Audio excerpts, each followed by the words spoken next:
Hello everyone, it's me Izu, and today I will be reading Tsukauchi Did Not Sign Up for This by High on Fanfiction. Chapter 6 5-Story Fall Things That Are Horribly Wrong. The room was dimly lit, the sunrise peeking through the gaps between the curtain as the man stepped in through the door. It was a stark contrast against when he'd last seen it just a couple hours ago. The strong white light had been turned off. Nurses no longer rushing around a single bed in the middle of the room. He slowly walked over to it and sat down in one of the chairs, looking at the blue-haired boy sinking into the pillows.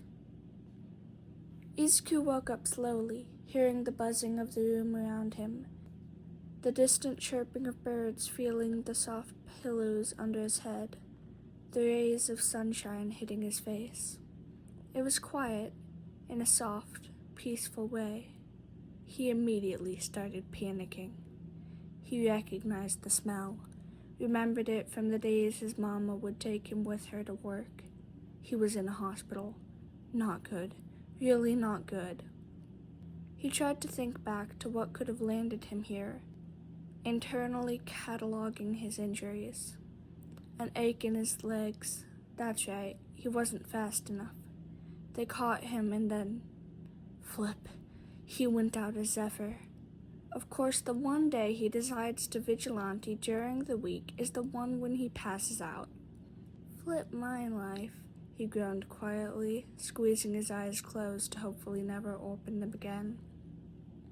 A quiet chuckle startled him back to reality. His eyes shot open as he whipped his head to the side, staring at the detective sitting next to his bed in one of those uncomfortable plastic chairs. He probably would have appreciated the sight more if he was wearing his mask, or any of his gear. At least he still had his wig on. Good to see you alive, kid. Tsukauchi leaned forward, placing his elbows on his knees. How do you feel? Like I got in a fight with a bunch of alley cats, he answered honestly. Seriously, where did those scratches on his arms and legs come from? Not exactly. The detective looked amused at the idea, but his expression soon turned serious. You fell off a 5-story building and passed out midway. Izuku turned away with redness creeping up on his cheeks and hid his face in the pillow. Maybe he'd pass out from the lack of oxygen and managed to suffocate himself. You're lucky I saw you. You would have bled out in that alley. He was seriously considering suffocating himself. It was bad enough that the detective found him. Did he have to see him fall, too? Izuku made a pained noise. It wasn't a whine. Zephyr doesn't whine. A hand touched his shoulder gently. Zephyr, are you okay? Tsukauchi's voice was... concerned? Why would he be Oh, yeah, 5-story fall that landed him in a hospital. Yeah, I'm fine, he yawned, lifting his head, then dropping it onto his pillow, letting the soft material swallow him. Go to sleep, kid. You need it. And so Izuku did, letting his eyes drop once again. He distantly felt a hand ruffle his hair as he entered Morpheus' palace. Tsukauchi had been scared out of his mind when he saw the blood pooling under the passed-out vigilante. He barely felt his body take control of his movements, the protocol for scenarios like this engraved into him due to his many years of experience. As he was freaking out internally, and simultaneously trying to push down his panic at least until he knew Zephyr was in a stable condition.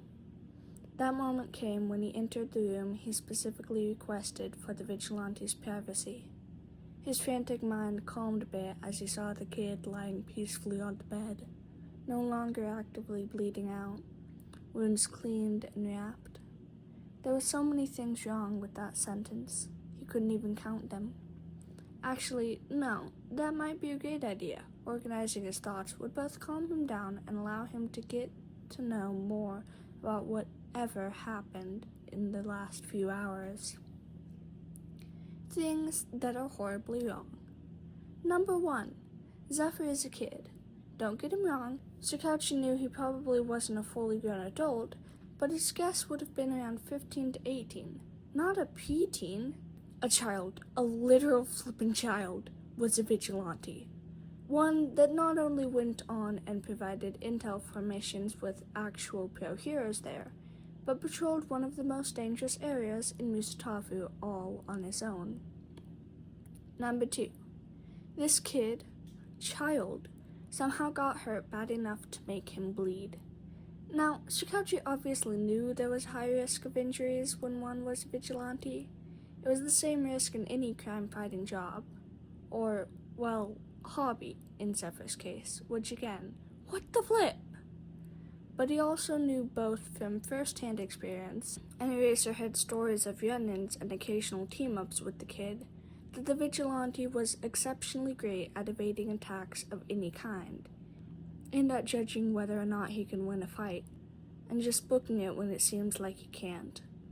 So just what kind of crazy quirk did his attacker have that Zephyr couldn't churn against them or hide from? Number 3. Zephyr had scars. They weren't the usual, oh, I got this when I was little and fell from a tree kind of scars, except maybe 2 or 3. His arms, back, legs were full of burns, bruises, and wounds that seemed intentional. All of them in areas that can be easily covered, some of them looking years old, some just a couple days. Scars he'd seen on so many people, scars no one should have. Tsukauchi considered the possibility of Zephyr being abused, but disregarded it after a few minutes. For all his many talents, he was absolutely atrocious at lying about his emotions. Tsukauchi figured this out during one of their talks when the kid had an off day and tried to recreate the usual cheerfulness of his voice, so he could easily believe the love and gratitude in the kid's voice when he talked about his mama and how great she was. He was bullied. The detective didn't know how and why he came to that conclusion, but the longer he considered it, the more sense it made.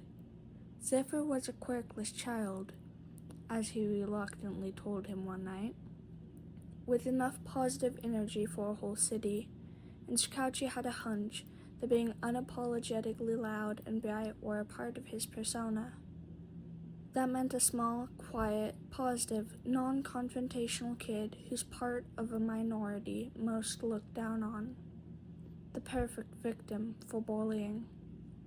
He sighed, getting up to move around the room a bit and quickly returning to his seat at the heart monitor's constant beeping, which became background noise at some point, changed as the vigilante seemed to wake up.